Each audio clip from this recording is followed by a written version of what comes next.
اللهم صل على محمد وآل محمد. اعوذ باللہ من الشیطان الرجیم. بسم اللہ الرحمن الرحیم. اسلام میں بہت سارے ایسے مقامات ہیں کہ جہاں غریبوں پر خرچ کرنے کے لیے کہا گیا ہے، اور کچھ مقامات ایسے ہیں کہ جہاں پر واجب ہے کہ وہ غریبوں کو دیا جائے. مثلا زکوٰۃ میں کہا گیا کہ غریبوں کو زکوٰۃ دی جائے، اور اسی طرح سے خمس میں کہا گیا کہ سہم سادات والا حصہ غریب سادات کو دیا جائے. اور بھی کچھ مقامات ہیں کہ جہاں پر یہ کہا گیا ہے کہ غریب کو دیا جائے، مثلا رد مظالم ہے، واجب صدقہ ہے. ایسے بہت سارے عنوانات ہیں کہ جہاں پر یہ کہا جاتا ہے کہ آپ غریب کو یہ والی رقم ادا کریں یا مال غریب کو ادا کریں. سوال یہ پیدا ہوتا ہے کہ اسلامی نقطۂ نگاہ سے غریب کسے کہیں گے؟ اس لیے کہ ہمارے معاشرے کے اعتبار سے اگر ہم دیکھتے ہیں تو غریب فقط اس شخص کو سمجھا جاتا ہے کہ جو مفلوک الحال ہو، جس کے لیے اپنے اخراجات چلانا بہت مشکل ہو اور بڑی قسم پرسی کی زندگی بسر کر رہا ہو، مانگ مانگ کے گزارا کر رہا ہو.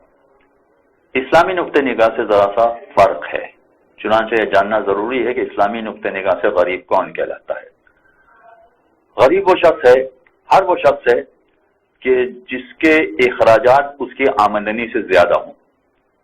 اس کا مطلب یہ ہوا کہ اگر کسی کی آمدنی 5,000 روپے ہے مگر اس کے اخراجات 6,000 روپے ہیں تو یہ شخص غریب ہے. لیکن فقط یہی شخص غریب نہیں ہے، بلکہ اگر کسی کی آمدنی 50,000 روپے ہے اور اس کے اخراجات 60,000 روپے ہیں تو یہ شخص بھی غریب ہے. باوجود اس کے کہ اس کی آمدنی 50,000 روپے ہے مگر اس کے باوجود یہ غریب ہے، اس لیے کہ اس کے اخراجات چلانے کے لیے اسے 60,000 روپے کی ضرورت ہے.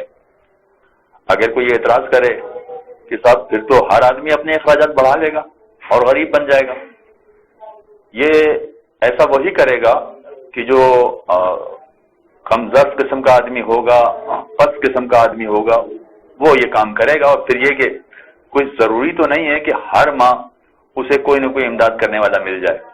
لہذا عام طور پر لوگوں کا طریقہ کار یہ ہوتا ہے کہ جتنی آمدنی ہوتی ہے اتنے اخراجات رکھتے ہیں، اس سے زیادہ اخراجات نہیں رکھتے. لہذا اگر اس کی آمدنی اس کے اخراجات کے برابر ہے تو وہ غریب نہیں ہے، لیکن اگر اس کی آمدنی اس کے اخراجات سے کم ہے تو یہ غریب ہے. چاہے پھر اس کی آمدنی بہت زیادہ ہو، اور آمدنی جس کی زیادہ ہے اس کے پاس وسائل بھی ہوں. وسائل کا مطلب ہے اس نے موٹر سائیکل رکھی ہوئی ہے، گاڑی رکھی ہوئی ہے، مگر اس کے باوجود وہ غریب کہلائے گا، اس لیے کہ اس کی آمدنی کم ہے اس کے اخراجات کے اعتبار سے. ہم اگر یہ بات پیش نظر رکھنا ضروری ہے کہ جب ہم یہ کہہ رہے ہیں کہ آمدنی 5,000 روپے اخراجات 6,000 روپے ہیں، یا آمدنی 50,000 روپے ہے اخراجات 60,000 روپے ہیں، تو یہ فقط 10,000 کی حد تک غریب ہے.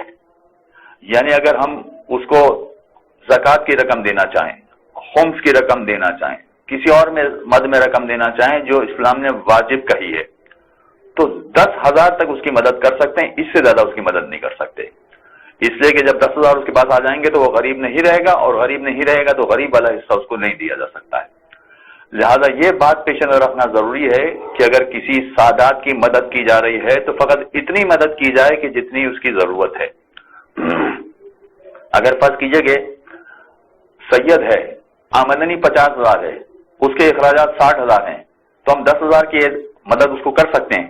لیکن یہ بھی ہو سکتا ہے کہ اتفاقی اس کو ضرورت پڑ جائے، بیٹی کی شادی کرنی ہے، گھر میں علاج کی ضرورت پیش آ گئی ہے، یا کوئی اور مسئلہ ایسا پیش آ گیا ہے تو جس کی وجہ سے اس کو 4 لاکھ 5 لاکھ روپے کی ضرورت پڑ گئی ہے، تو ایسی صورت میں وہ عارضی طور پر 4 لاکھ روپے کا غریب کہلائے گا. لہذا اگر ہم 4 لاکھ روپے 5 لاکھ روپے کی بھی مدد کرنا چاہیں تو کوئی حرج نہیں ہے. وصلی اللہ علی محمد وآلہ. اللهم صل على محمد وآل محمد.